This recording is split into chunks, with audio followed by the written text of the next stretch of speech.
नमस्कार दोस्तों, मैं हूं बेनाम और आप सुन रहे हैं हॉरर कहानी, वो भी मेरी जुबानी। दोस्तों, आज की कहानी एक ऑटो ड्राइवर की है।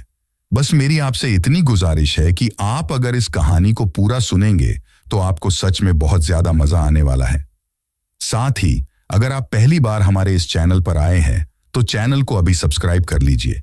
ऐसा करने से हमारी और आपकी नजदीकियां बढ़ जाएगी और आगे आने वाली वीडियो आप तक आसानी से पहुंच जाएगी। तो ज्यादा समय ना लेते हुए जल्दी से अपनी कहानी को शुरू करते हैं। अब ये कहानी ऑटो ड्राइवर के नजरिए से सुनिए।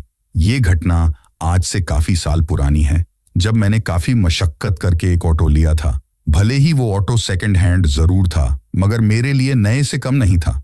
उस समय मैं अपने गांव का पहला इंसान था जिसने ऑटो रिक्शा लिया था। पहले पहले तो मेरे गांव के लोग ऑटो में चढ़ने से डरते थे, लेकिन धीरे धीरे उनका भी डर खत्म हो गया। ऐसे ही काफी दिन गुजर गए और अब मुझे अच्छा खासा भाड़ा भी मिलने लगा। ज्यादातर मैं ऑटो को गांव के बस स्टैंड पर ही खड़ी करता था, क्योंकि बस स्टैंड से मुझे ज्यादा सवारी मिलती थी, जिसकी वजह से मेरी अच्छी खासी कमाई भी होने लगी थी और मेरे घर की आर्थिक हालत भी काफी सुधरने लगी थी।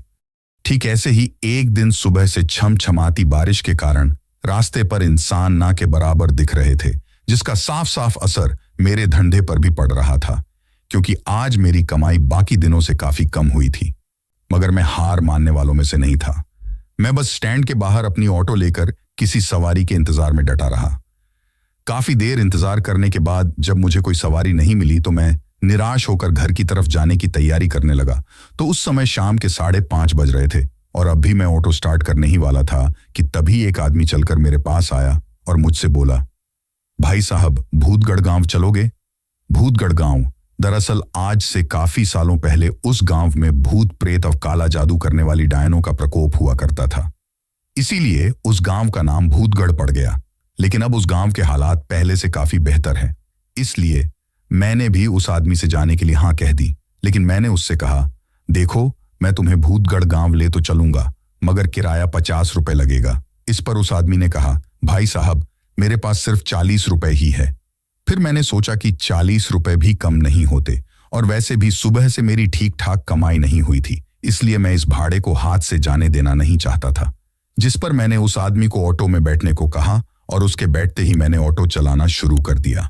मेरे यहाँ से वो गांव लगभग 27 किलोमीटर का सफर था, जहां जाने में मुझे करीबन 1.5 घंटे का वक्त लगने वाला था। चूंकि मौसम बरसात का था तो मैं ऑटो को धीरे ही चला रहा था। कुछ दूर आगे जाने के बाद मैंने जब अपनी घड़ी में वक्त देखा तो वक्त हो रहा था शाम के 6:30 बजे का, जिस कारण अंधेरे ने अपना डेरा जमाना शुरू कर दिया था। लेकिन अभी तक मैंने आधा सफर ही तय किया था, जिस कारण मैंने ऑटो की रफ्तार थोड़ी और बढ़ा दी। तकरीबन 1 घंटा ऑटो चलाने के बाद मैं भूतगढ़ गांव पहुंचा तो वो आदमी भूतगढ़ गांव के चौक पर ही उतर गया, जिसके बाद उस आदमी से पैसे लेकर मैं घर की तरफ आगे बढ़ने लगा। अब रात काफी हो चुकी थी, जिस कारण पूरा रास्ता पूरी तरह से सुनसान हो गया था। दूर दूर तक मेरे अलावा उस रास्ते पर कोई नहीं दिख रहा था। अंधेरे ने तो इस कदर उस रास्ते को घेर रखा था कि मेरी हेडलाइट की रोशनी भी उस अंधेरे के आगे ना के बराबर मालूम पड़ रही थी, और थोड़ा बहुत जो दिख रहा था वो भी तेज बारिश के कारण धुंधला धुंधला नजर आ रहा था। बीच बीच में गरजते बादलों की आवाज से डर के कारण बार बार मेरी आंखें बंद होती जा रही थीं। तेज चमचमाती बारिश ऊपर से काली अंधेरी रात रह रहकर एक ऐसे डर का अनुभव करा रही थी जिसे बता पाना शायद मेरे बस के बाहर है। रास्ता काफी खाली होने के कारण मैं ऑटो को काफी तेज भगा रहा था। कुछ दूर ऑटो चलाने के बाद मैं भूतगढ़ गांव के रास्ते से अलग एक और भी ज्यादा वीरान रास्ते पर आ गया, जिसके दोनों ओर बस जंगल ही जंगल था। मैं उस रास्ते पर आगे बढ़ ही रहा था कि तभी मेरी नजर रास्ते के किनारे एक पेड़ के नीचे बैठे एक बच्चे पर गई, जो पेड़ के नीचे बैठकर रो रहा था। इतनी रात गए इस सुनसान रास्ते पर उस बच्चे को देखकर मैं थोड़ा हैरान हुआ और मुझे लगा कि शायद वो बच्चा कोई मुसीबत में है और इंसानियत के नाते मुझे उसकी मदद करनी चाहिए। तो मैंने ऑटो को ठीक उसके पास रोका और उस बच्चे से कहा, क्या हुआ बेटा, तुम रो क्यों रहे हो?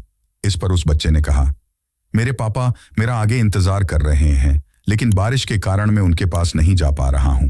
जिस पर मैंने कहा, इतनी सी बात, तुम ऑटो में बैठो, मैं तुम्हें आगे छोड़ देता हूं।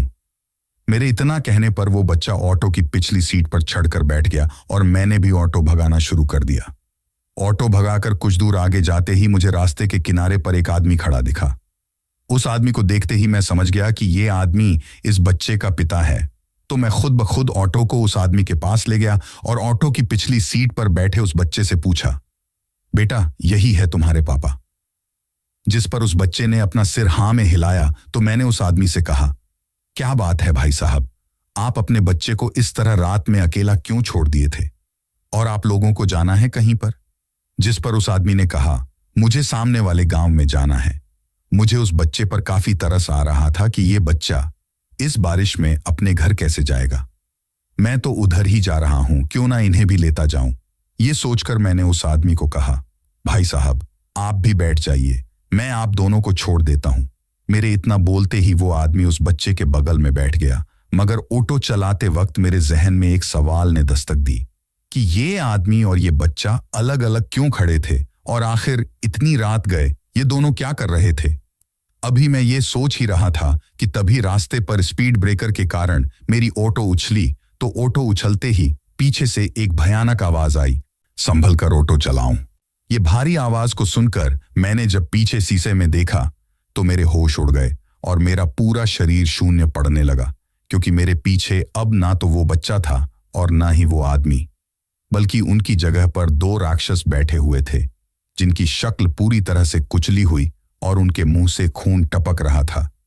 यह दृश्य देखकर मेरे शरीर का सारा खून एकदम से सूखने लगा, जिसके बाद मैंने झट से ऑटो को रास्ते के किनारे रोका और जैसे ही मैं ऑटो से भागने के लिए बाहर निकला तो उनमें से एक शैतान ने अपना लंबा हाथ निकालकर मेरा गला पकड़ लिया और मेरे गले को जोर से दबाने लगा। मगर फिर भी मैंने किसी तरह उसके हाथ से अपना गला छुड़ाया और दौड़कर भागने लगा। लेकिन मेरी ये कोशिश भी नाकाम हो गई। मेरे भागते ही डर के कारण कांप रहे मेरे पैर आपस में टकरा गए और मैं जमीन पर जा गिरा। मेरे गिरते ही उस भूत ने मेरा पैर पकड़ा और मुझे जोर जोर से घसीटने लगा।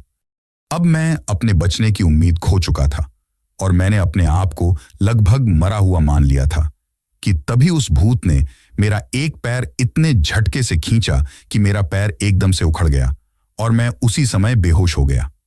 फिर मेरी आंख 2 दिन बाद खुली तो मैं अपने आप को जिंदा देखकर मुझे काफी खुशी हुई। मगर मेरा एक पैर नहीं था, उसे उन राक्षसों ने उखाड़ दिया था। लेकिन मैं जिंदा कैसे बच गया? पूछने पर पता चला कि 2-3 लोग उसी रास्ते से गुजर रहे थे तो उन्होंने देखा कि 2 राक्षस मेरे पैर को कच्चा चबा रहे थे। किसी तरह उन्होंने उन दोनों राक्षसों को भगाया और मुझे लेकर हॉस्पिटल पहुंचे। फिर उन राक्षसों के बारे में पूछने पर मुझे पता चला कि आज से कई साल पहले 2 भाई रात के वक्त उस रास्ते से गुजर रहे थे, तभी एक ट्रक उनको कुचलती हुई चली गई। तब से उनकी आत्मा उसी रास्ते पर भटकती है और अकेले पाकर लोगों को मार डालती है। तो दोस्तों, ये थी हमारी आज की कहानी। कहानी आपको कैसी लगी कमेंट बॉक्स में कमेंट करके जरूर बताना। फिलहाल चलता हूं। बस आप अपना और अपने परिवार का ख्याल रखें और अगर अभी तक भी चैनल को सब्सक्राइब नहीं किया है तो कृपया करके चैनल को सब्सक्राइब कर लीजिए। आपका ये छोटा सा सहयोग हमें आपके लिए ऐसी ही कहानियां लाने के लिए प्रोत्साहित करता है।